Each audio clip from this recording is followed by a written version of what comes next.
আসসালামু আলাইকুম। আজকে আমাদের দ্বিতীয় ব্যাচের আপডেট ভিডিও। আজকে আমরা দেখানোর চেষ্টা করব যে প্রত্যেকটি বাচ্চা কেমন আছে। আমাদের দ্বিতীয় ব্যাচে আমাদের 81টি বাচ্চা এখানে আছে। এখানে আমাদের 81টি বাচ্চা আছে, যারা মোটামুটি সবগুলো ভালো আছে।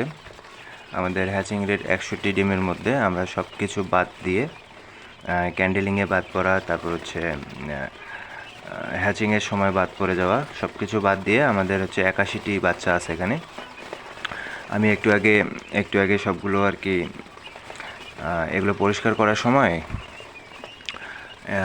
গুনলাম যে আমাদের 81টি বাচ্চা আছে, যা সবগুলো ভালো আছে। এরা এখন একা একাই খাওয়া শিখে গেছে। আপনারা দেখতে পাচ্ছেন সবগুলো পানি খাচ্ছে প্লাস হচ্ছে ফিড খাচ্ছে। আমরা এদেরকে যে স্টার্টার যে ফিডটা এটা দেওয়ার চেষ্টা করছি।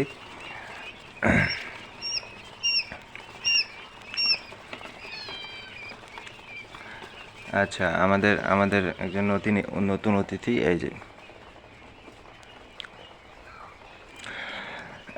ওরা আমাদের নতুন অতিথি। আচ্ছা, যাই হোক, এখানে আমাদের 81টি বাচ্চা আছে। আমরা আগামীকালকে রাত্রে এদেরকে হচ্ছে রানীক্ষেতের ভ্যাকসিন করব। ইনশাল্লাহ সবগুলো বাচ্চা আমাদের ভালো আছে। আমাদের বাচ্চাগুলোর খাওয়া দাওয়ার এখন আমি হচ্ছে পেপারটা চেঞ্জ করে দিলাম। পূর্বের পেপারটা ময়লা হয়ে গেছিলো, পেপারটা চেঞ্জ করে দিলাম। পরিষ্কার পরিচ্ছন্নতা সব থেকে বেশি জরুরি, কারণ এই যে ফিডের যে গ্যাসটা এবং হচ্ছে এদের যে মল থেকে যে অ্যামোনিয়া গ্যাসটা তৈরি হয়, এই গ্যাসটা অত্যন্ত ক্ষতিকর। এই কারণে প্রতিদিন এগুলো চেঞ্জ করে দেওয়ার চেষ্টা করি আমরা। আমাদের বাচ্চাগুলো মোটামুটি সবগুলো ভালো আছে। পূর্বের থেকে পার্থক্য করলে দেখা যায় যে আমাদের যে প্রথম ব্যাচে আমরা হচ্ছে দুইটা বাচ্চা হচ্ছে প্যারালাইসিস ছিল এবং পা বাঁকা ছিল। এখনও আছে অবশ্য, একটা ও বেঁচে আছে, আর বাদবাকি সব মরে গেছে। আর 2-3 থেকে 60টা বাচ্চার মতো আমাদের গত ব্যাচে, মানে প্রথম ব্যাচে আমাদের মানে ভালো করে আর কি তাপের কারণে হোক বা ডিমের কারণে হোক, যে কারণে হোক আর কি, ওরা ভালোভাবে তাপ পায়নি বা পায়নি, যার কারণে মারা গেছে। এরা হচ্ছে এখন এদের হচ্ছে খাওয়া দাওয়ার সময়, সবগুলো সুন্দর খাওয়া দাওয়া করতেছে।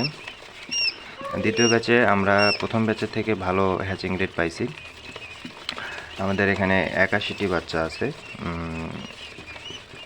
তার মধ্যে আমাদের সাদা বাচ্চা গতবারে 2টি ছিল, এবারও সাদা বাচ্চা 2টি আছে। ইনশাল্লাহ সবগুলো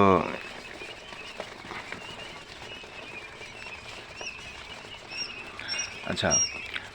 এখানে ভালো থাকার দুইটি কারণ হচ্ছে, সর্বপ্রথম কারণ হলো আমাদের এই যে মেশিনটি। এখানে আমরা ব্রুডিং করতেছি, এখন ব্রুডিংয়ের টাইম। এই ব্রুডিংয়ের যে তাপমাত্রাটা এখানে সব থেকে ভালোভাবে নিয়ন্ত্রিত হচ্ছে। এই মেশিনটির মাধ্যমে আমরা হচ্ছে ভালোভাবে নিয়ন্ত্রণ করতে পারছি। আর ফ্যানটা আমাদের অক্সিজেনের জন্য ব্যবহার করতেছি, যে বাইরে থেকে অক্সিজেন। এখানে আর্দ্রতার আর দরকার নেই, জাস্ট তাপটা হলে হবে।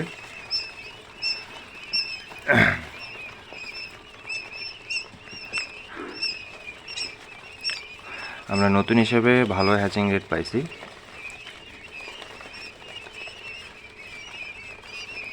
বাচ্চাগুলো মোটামুটি সবগুলো চঞ্চল।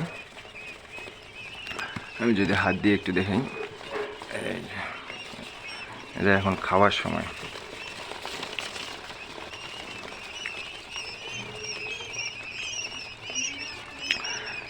ঠিক আছে, আজকের মতো এতটুকুই।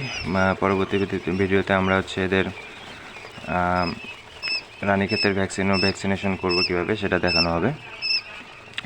আমাদের ইউটিউব চ্যানেলে প্লেলিস্ট আকারে সব কিছুই ভিডিও আকারে প্রকাশ করা হয়। আমরা যেহেতু নতুন খামারি, আমাদের জন্য সবাই দোয়া করবেন।